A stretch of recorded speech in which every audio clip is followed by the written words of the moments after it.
I still remember the exact temperature of that courtroom, 68 degrees, cold enough that I had to keep my hands clasped in my lap to stop them from shaking. Not from fear, though Brandon probably thought that's why I looked so calm and still. I was shaking because I'd been waiting for this moment for 18 months, and it was finally here. The courtroom smelled like old wood and paper, with those high ceilings that made every sound echo. Brandon sat 3 tables away from me with his lawyer, Mr. Thornton, who wore a suit that probably cost more than most people's monthly mortgage. And right behind Brandon, in the front row of the gallery, sat Amber. She wore this cream-coloured dress that I knew cost $4,200 because I'd seen the charge on his credit card last month. Her legs were crossed, and she had this smile on her face like she'd already won everything. I guess she thought she had. Brandon looked good, I'll admit that. He always knew how to present himself. Charcoal grey suit, crisp white shirt, hair styled perfectly. He sat with his shoulders back, chin up, like he owned the room. Maybe he thought he did. For the past 2 hours, I'd watched him testify about our marriage, and with every word, he'd rewritten history a little more. Mrs. Holloway contributed to the household, he'd said, his voice smooth and confident. She was a wonderful homemaker. But my business success? That was built through my own hard work, my own vision, my own risk-taking. I started with nothing and built an empire. Nothing. He'd actually said he started with nothing. I'd kept my face perfectly neutral when he said that, even though I wanted to laugh, or maybe scream. I wasn't sure which. Mr. Thornton had presented their case like a performance. Documents showing every property, every business asset, every bank account, all in Brandon's name, all belonging to Holloway Development LLC. He'd made it sound so simple. Brandon built a company, Cass stayed home, Brandon succeeded, now Brandon keeps what's his. Your Honour, Mr. Thornton had said, adjusting his expensive glasses, Mr. Holloway is prepared to offer reasonable spousal support for a transitional period, but the business assets, the properties, the company itself, these were built solely through Mr. Holloway's efforts and belong to him alone. Judge Chen Rodriguez had listened to all of it without much expression. She was in her mid-50s with sharp eyes and grey hair pulled back in a neat bun. I'd researched her before the hearing. 25 years on the family court bench. She'd seen everything. I was counting on that. Now we were in the final stretch. The asset division discussion. Brandon's lawyer stood up again, holding another folder. Your Honour, if I may address the division of assets. Actually, Brandon interrupted, standing up himself. Mr. Thornton touched his arm like he was trying to stop him, but Brandon shook him off. I'd like to say something. Judge Chen Rodriguez raised one eyebrow. Mr. Holloway, you've already given your testimony. I know, Your Honour, but I think it needs to be said clearly. Brandon turned and looked directly at me for the first time all day. His eyes were hard, cold. This was the Brandon I'd come to know over the past few years, not the man I married, but the man he'd become. Cassandra has been trying to claim that she deserves half of everything I built, but the truth is simple. He paused, and I could see him savouring this moment. You'll never touch my money again. The words hung in the air. Someone in the gallery gasped softly. I didn't move, didn't blink, just kept my hands folded in my lap. Then Amber leaned forward from her seat, and I heard her voice, sugar-sweet and poisonous. That's right, honey. She actually called him honey. In court, during his divorce hearing. The confidence it took to do that, it was almost impressive.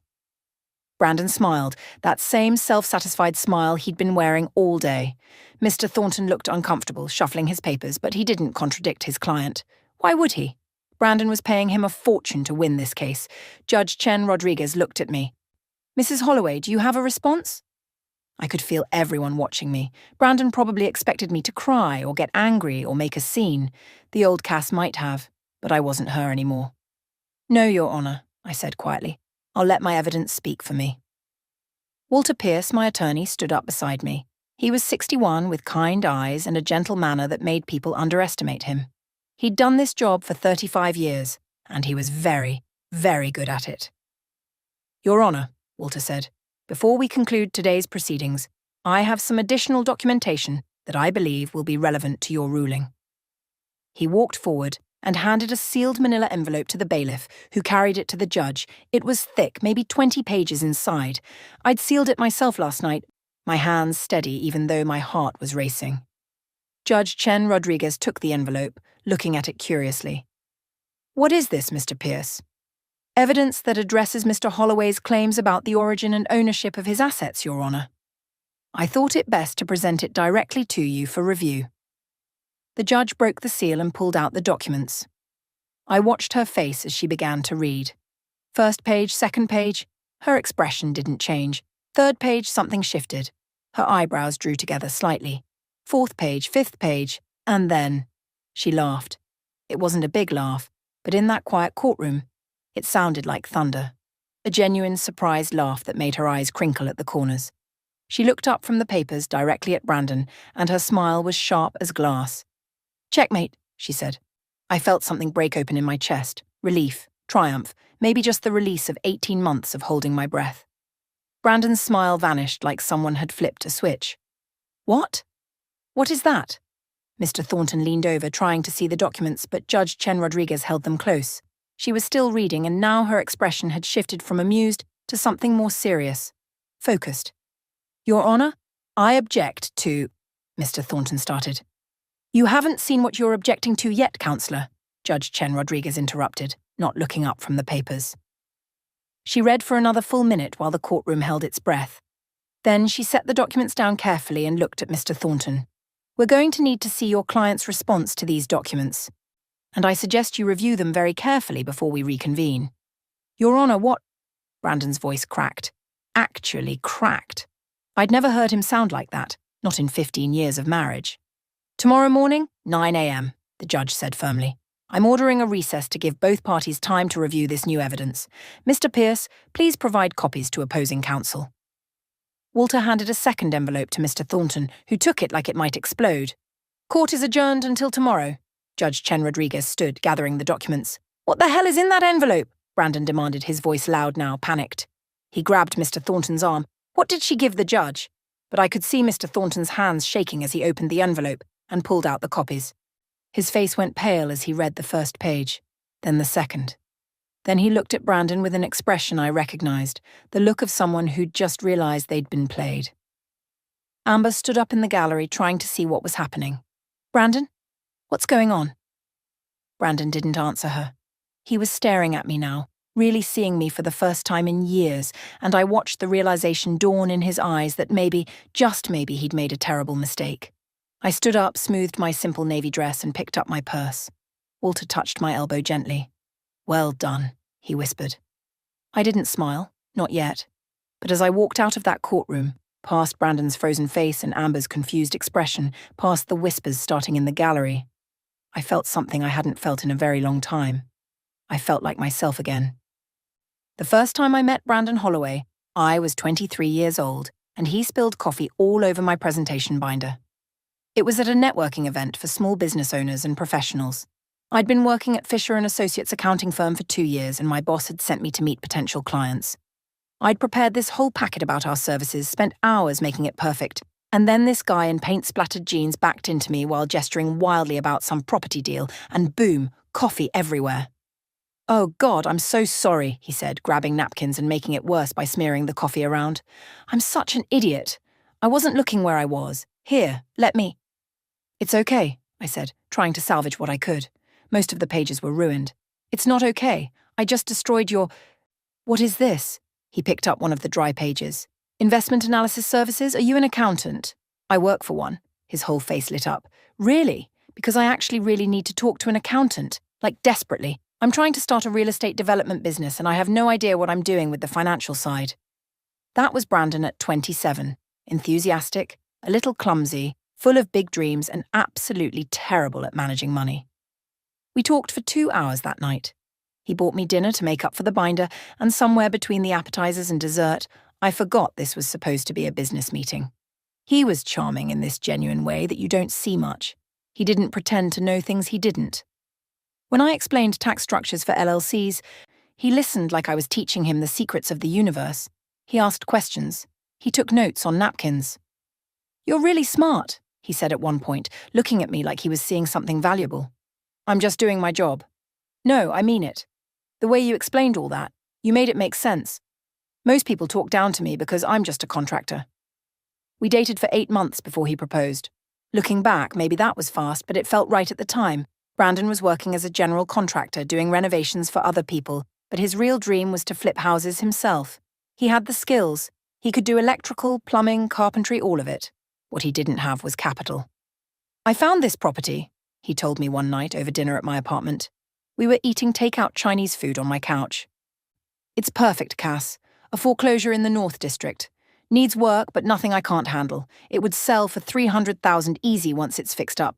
But the bank wants $65,000 cash, and I have..." He paused, looking embarrassed. "I have about $8,000 saved." I set down my chopsticks. "How much would the renovation cost?" "I can do most of the labor myself. Materials, permits, maybe $20,000. 25 to be safe. So you need about 90,000 total." "Yeah," he laughed, but it sounded hollow. "Might as well be 9 million. No bank is going to give me that kind of loan with no collateral and no track record." I didn't say anything right away. I was doing math in my head. I had $53,000 in my retirement account. I'd been building it since I started working at 19, putting away every spare dollar. My parents had taught me to always have savings, always plan ahead. "What if I helped?" I heard myself say. Brandon looked at me. "What?" "I have money saved. Not all of it, but most of what you'd need for the down payment. If you're serious about this..." "Cass, no, I can't take your savings. You wouldn't be taking it. It would be an investment. In our future." Our future. I said it so easily, like I could see the whole path laid out ahead of us. We got married 3 months later at the courthouse, just us and 2 witnesses we pulled in from the hallway. Nothing fancy. We were saving money for the business. I wore a white sundress I already owned. Brandon wore the one good suit he had. 2 weeks after the wedding, I withdrew $47,000 from my retirement account. The penalties hurt, but Brandon was right about the property. We bought it, he renovated it himself over 4 months, and we sold it for $285,000. After expenses, we cleared $90,000 in profit. "We did it," Brandon said the day the sale closed, picking me up and spinning me around in our tiny apartment kitchen. "We actually did it, Cass." We. I loved that he said we. The second flip went even better, then the third. By year 2, Brandon had quit contracting for other people entirely. By year 3, we had a crew. By year 5, we had an office. I ran everything behind the scenes. I registered Holloway Development LLC with the state. I set up the accounting systems. I negotiated with contractors when Brandon was out looking at properties. I managed the permits, the inspections, the endless paperwork that comes with real estate development. But somewhere around year 7, things started changing. It was subtle at first. Brandon started going to business events without me. "You should stay home, relax," he'd say. "You work too hard." When we were out with his business associates, he'd introduce me differently. Not, "This is Cass, my partner," but "This is my wife, Cassandra." Just his wife. By year 10, Brandon had hired a professional accounting firm to handle the books. "No offense, babe," he said when he told me, "but we're getting big enough that we need a real CFO." "I have an accounting degree," I reminded him. I know, but you never got your CPA license, and these guys have experience with companies our size. Plus, now you can finally just relax. Enjoy life. You've earned it. Earned it. Like I'd finished some job I'd been hired to do. I should have fought harder. Should have insisted on staying involved. But Brandon was so confident, so sure of himself, and part of me believed him. Maybe I had been working too hard? Maybe it would be nice to step back. By year 12, Brandon had completely rewritten our history in his mind. At parties, he'd tell the story of starting his company from nothing. He'd talk about his first flip like it was all his idea, his money, his risk. Once I corrected him in front of his friends. "Actually, I provided the initial investment," I said lightly. Brandon laughed. "Cass helped out a little at the beginning, sure. But you know what they say, it takes money to make money. I'm just glad I was able to pay her back and then some with the life we have now." Paid me back, like I'd given him a loan instead of building a business together. That's when I started noticing other things. Late nights at the office. A new secretary named Amber who was 29 and looked like she'd stepped out of a magazine. Mysterious charges on the credit card. Flowers I never received. Dinners at restaurants we never went to together. I could have confronted him. Maybe I should have. But something stopped me. Instead, one afternoon when Brandon was traveling for business, I drove to First National Bank and rented a safety deposit box. Box number 847. I started keeping copies of things. Bank statements. Property deeds. The original LLC paperwork with my name on it as co-founder. I didn't know what I was preparing for exactly. I just knew that the man I'd married, the one who spilled coffee on my binder and listened to me explain tax law like it was poetry, was gone, and the man who replaced him didn't see me at all.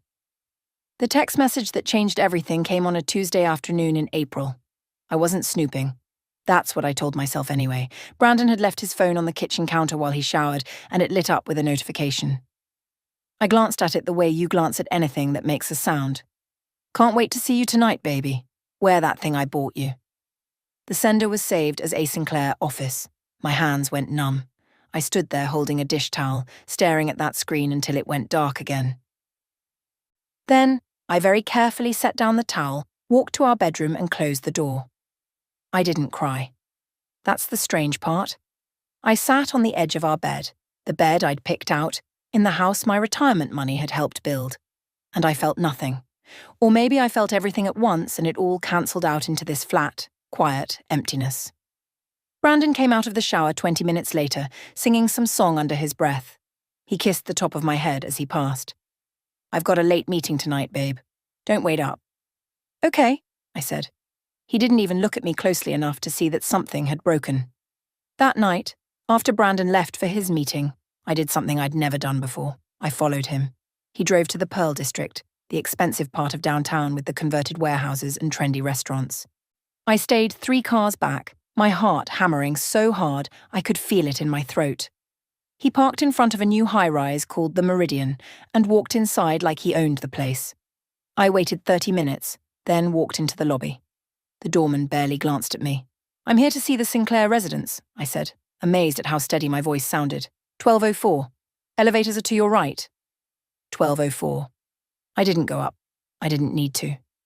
I walked back to my car and sat there for 2 hours watching the lit window on the 12th floor. At 10:30, I drove home. Brandon came back at 1 in the morning. I pretended to be asleep. The next morning, I opened that safety deposit box at First National Bank and I began to build something. Not a case, not yet. A foundation. First, I pulled every piece of paper related to Brandon's business that I could find in our home office. He'd stopped letting me into the downtown office years ago, but he was careless at home. I found contracts, property deeds, bank statements dating back to our early years. I made copies of everything at the library, using different locations each time so no one would notice. Then I started visiting the county recorder's office. Every property Brandon had ever bought, sold, or developed, it was all public record. I requested copies of every deed, every title transfer, every LLC filing for Holloway Development. The woman at the records desk got to know me. Another property search, Mrs. Holloway. Just being thorough, I'd say with a smile. What I found was interesting. Very interesting. Every property, every asset, everything was registered in Brandon's name alone. At some point, I traced it to year 8 of our marriage. He'd restructured the business. The original LLC that I'd co-founded, that had both our names on it, had been dissolved. A new one had been created with just Brandon as owner. I'd probably signed something. I vaguely remembered him bringing home papers one night saying it was just routine paperwork for the accountants. I'd trusted him, but here's what Brandon had forgotten, or maybe never knew. We lived in a community property state. Everything acquired during a marriage belongs equally to both spouses, regardless of whose name is on the title. That business he thought was entirely his? I had a legal claim to half of it. Still, I kept digging. I created a spreadsheet tracking every property purchase, every sale, every profit. I cross-referenced the company's tax returns, which I found tucked in Brandon's desk drawer with the actual property records. And that's when I noticed something odd. The numbers didn't match. Properties that sold for $700,000 according to public records showed sale prices of $550,000 on the tax returns. Renovation costs were inflated. Income was consistently underreported. Brandon was committing tax fraud. I sat at my laptop in our kitchen looking at those numbers, and I felt something click into place. This wasn't just about a divorce anymore. This was about justice. I spent 3 months documenting everything. I created binders. Thick, organised binders with colour-coded tabs and indexed sections, bank statements, property records, tax returns, photographs. I even tracked down some of our old contractors, the ones from the early days who remembered me. Of course I remember you, Cass, said Tommy Reeves, our first electrician. You negotiated my rates on that North District flip. Saved Brandon probably 10 grand with how you structured that deal. Would you be willing to write that down? Sign it? He looked at me for a long moment. You two splitting up? Looks that way. He's a fool. Tommy wrote out a statement and signed it. So did 3 other contractors. So did our original real estate agent, who remembered me finding that first property. I also started following Amber. She worked at Brandon's downtown office as his executive secretary, though from what I could tell, she didn't do much actual work.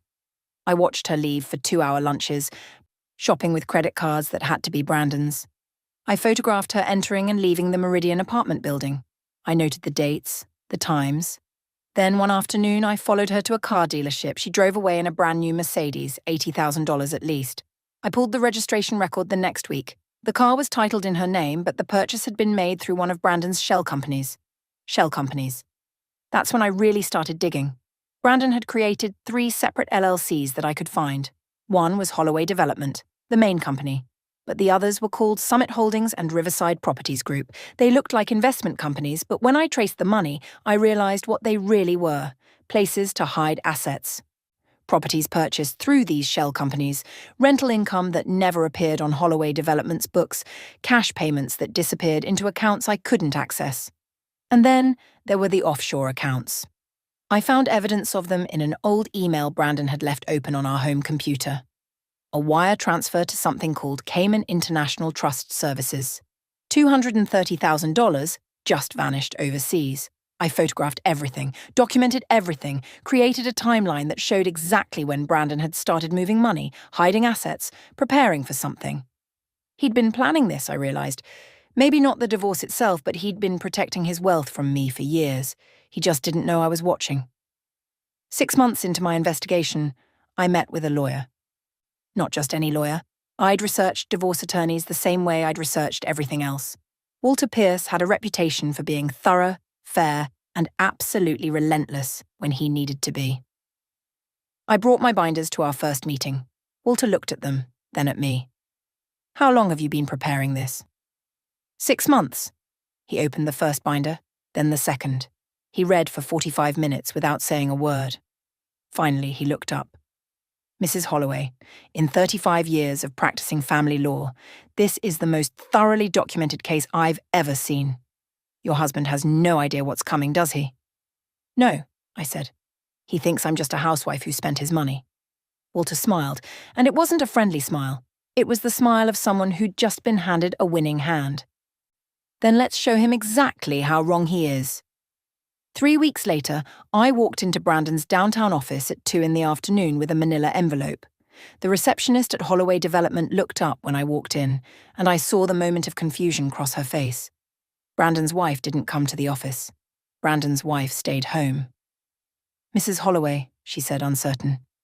"Is Mr. Holloway expecting you?" "No," I said calmly, "but I need to see him. It's important." She picked up the phone and I heard her murmur something. A moment later, she nodded.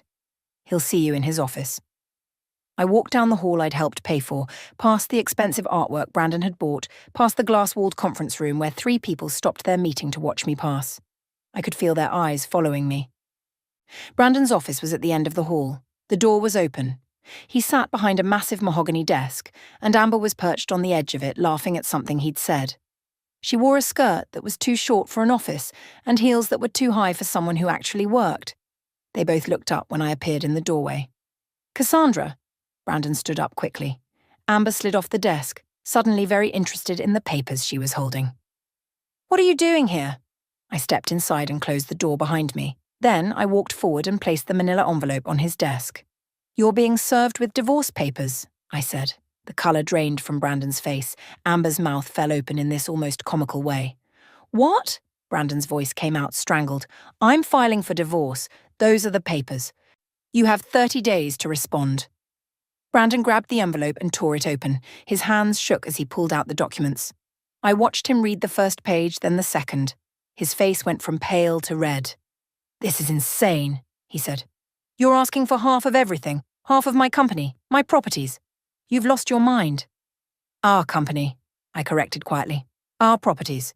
We've been married for 15 years, Brandon. Community property state. Everything acquired during the marriage belongs to both of us." "You didn't build this." He slammed the papers down on his desk. "I built this. Me. You've done nothing but sit at home for years." Amber was backing toward the door now, sensing this was about to get ugly. But I turned and looked at her directly for the first time. "You should probably stay," I said. "This concerns you too." She froze. "What's that supposed to mean?" Brandon demanded. "It means that the apartment at the Meridian that's in her name, the Mercedes, all purchased with marital assets. I'll be asking for those back too." Amber's face went white. "I don't know what you're—" 1204 Meridian Tower, black Mercedes, license plate JKL 4782. Shall I continue? Brandon moved around his desk, trying to position himself between me and Amber. "You need to leave, Cass. Now, before you embarrass yourself further." "I'm not the one who should be embarrassed." I picked up my purse. "Your lawyer will need to respond within 30 days. I suggest you get a good one." "You'll get nothing," Brandon shouted as I reached the door. His voice was loud enough that I knew everyone in the office could hear. "You hear me? Nothing. I'll fight this with everything I have." I didn't respond. I just walked back down that hallway, past all those staring faces and out to my car. My hands were shaking when I started the engine, but it wasn't fear. It was adrenaline. The next 3 months were a blur of legal preparation. Walter filed all the necessary paperwork. Brandon hired Thornton and Associates, one of the most expensive divorce firms in the state. They filed motion after motion, trying to delay, trying to intimidate. Brandon changed too.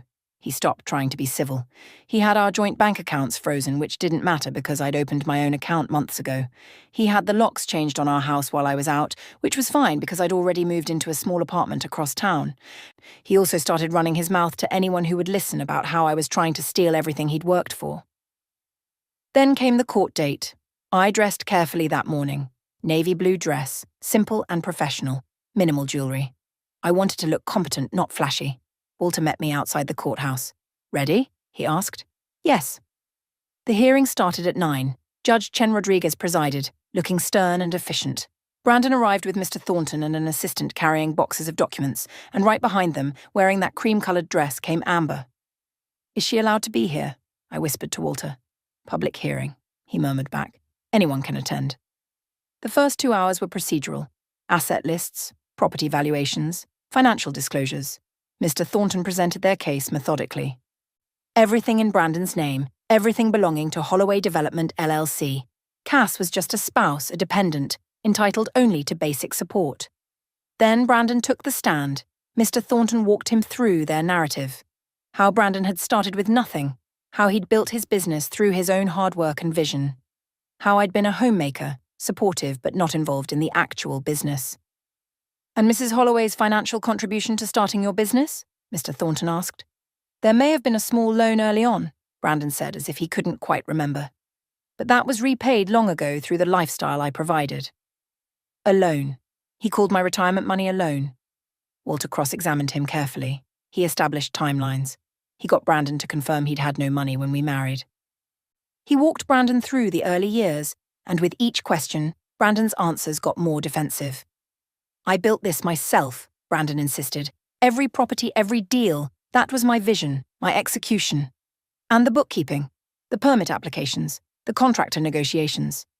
I had help with administrative tasks, sure, but the real work. Was your wife's contribution worth $47,000? I told you that was repaid." Walter produced the bank records showing no repayment. Brandon stumbled, said something about the repayment being in kind through supporting me. His lawyer objected. The judge overruled it. Then Walter showed the original LLC documents with my name as co-founder. Mr. Thornton argued that the business had been restructured years ago, that I'd signed documents agreeing to the change. "I see," Walter said, not pushing further. I could see Brandon relax slightly. He thought he'd won that point. During the lunch recess, Brandon made his mistake. We were standing outside the courtroom. Amber was with him, hanging on his arm like she belonged there. I stood with Walter reviewing notes, and Brandon, feeling confident, walked past us on his way back in. He stopped, turned, looked directly at me. "You know what, Cass?" His voice was loud enough that people turned to look.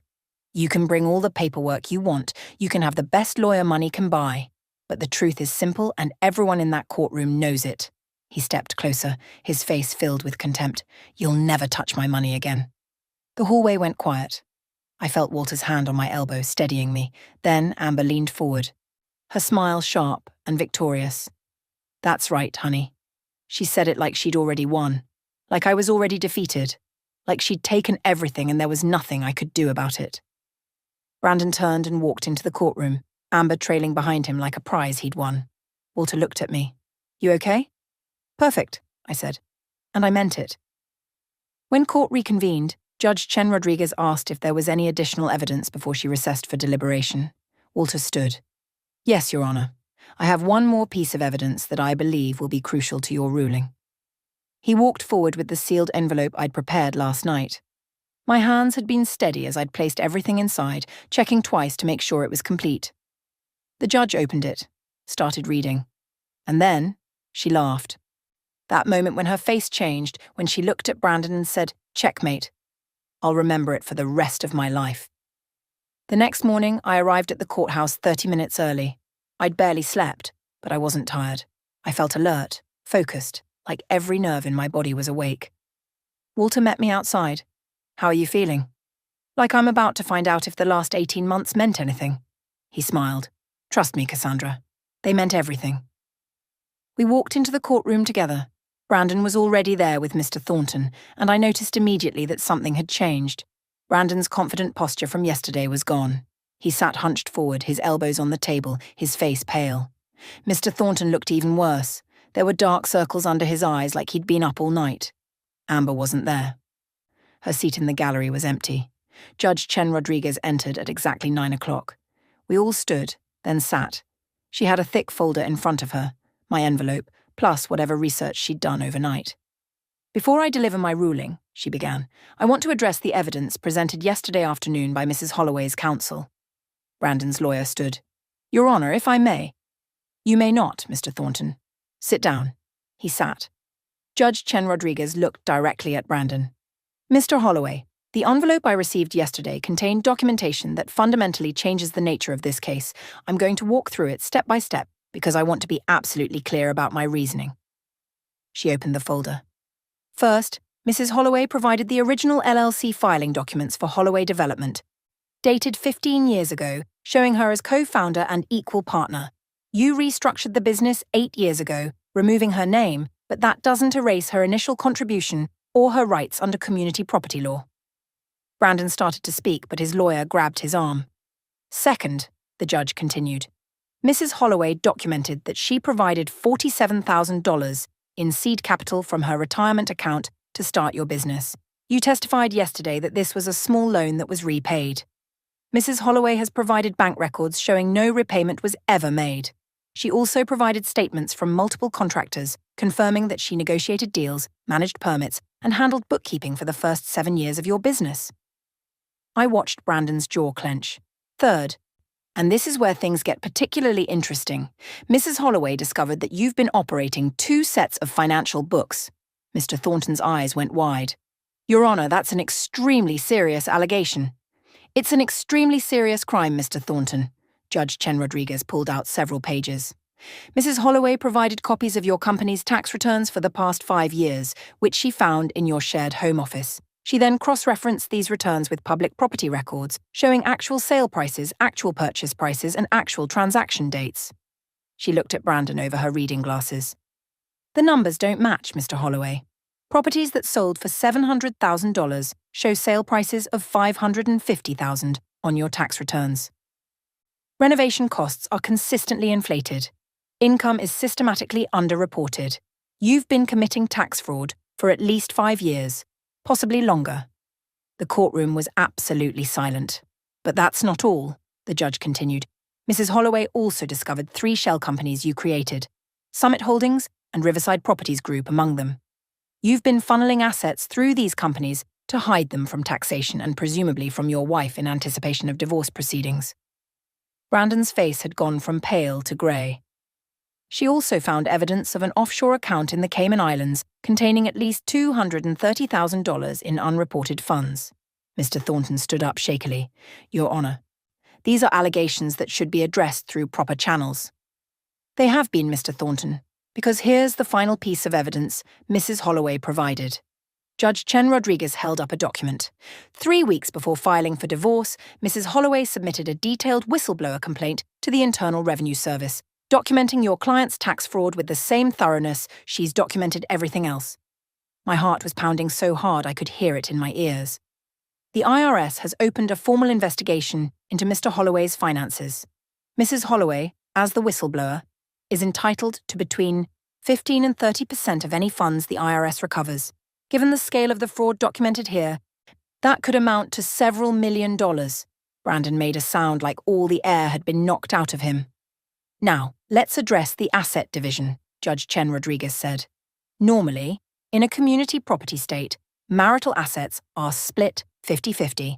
However, when one spouse has actively attempted to defraud the other spouse by hiding assets and creating false financial records, the court has discretion to adjust that division. She looked at me, and I saw something like approval in her eyes. Mrs. Holloway provided evidence that in the 6 months prior to filing for divorce, Mr. Holloway transferred significant assets into his girlfriend's name, an apartment at the Meridian Tower valued at $400,000, a Mercedes valued at $80,000, and various other purchases totaling approximately $150,000. These transfers were made with marital funds during the marriage and represent a clear attempt to hide assets from divorce proceedings. Amber. The judge was talking about Amber. Under the law, I'm voiding all transfers made to Miss Amber Sinclair.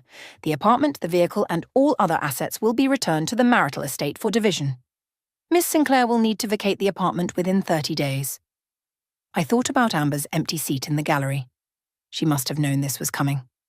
As for the division of marital assets, Judge Chen Rodriguez continued, I'm awarding Mrs. Holloway 65% of all marital property, including real estate, business assets, and financial accounts. This includes 65% ownership in Holloway Development LLC and all subsidiary companies. Brandon's lawyer was frantically writing notes, but Brandon himself just stared at the table. Mrs. Holloway will retain full ownership of the marital home. Mr. Holloway will pay spousal support in the amount of $12,000 per month for a period of 10 years.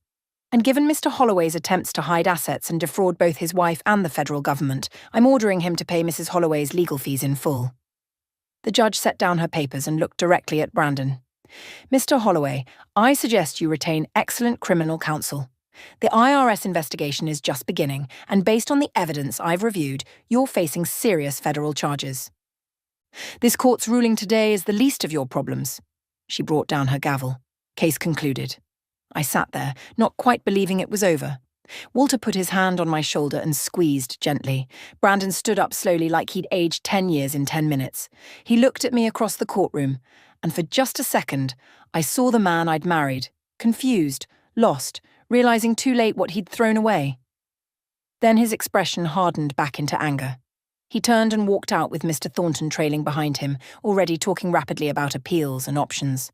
But there wouldn't be any appeals. We both knew it. The evidence was too solid, the fraud too clear. Outside the courthouse, the sun was shining. It was a beautiful spring morning, the kind where everything feels possible. You knew exactly what you were doing from the beginning, didn't you? Walter asked. I thought about that safety deposit box, about the months of careful documentation, about every photograph and bank statement and property record I'd collected. He taught me everything I needed to know about business, I said. He just forgot that I was paying attention. 6 weeks later, the first transfer hit my new bank account, $7.2 million, my 65% of the liquid assets, minus Brandon's debts, which were considerable once the IRS started digging. I sat in my small apartment looking at that number on my laptop screen, and I didn't feel triumphant. I felt free. I used part of the money to start a consulting business. Not accounting. I'd had enough of numbers for a while. Instead, I helped women document their assets before divorce. I taught them what to look for, what to save, how to protect themselves. The business was called Checkmate Consulting. 6 months after the divorce was finalized, I got a letter from the IRS. Brandon's case had been settled. The government had recovered $8.3 million in unpaid taxes and penalties. My whistleblower reward was 30%, $2.4 million. Brandon had been right about one thing, I realized as I read that letter. I would never touch his money again, because now it was mine.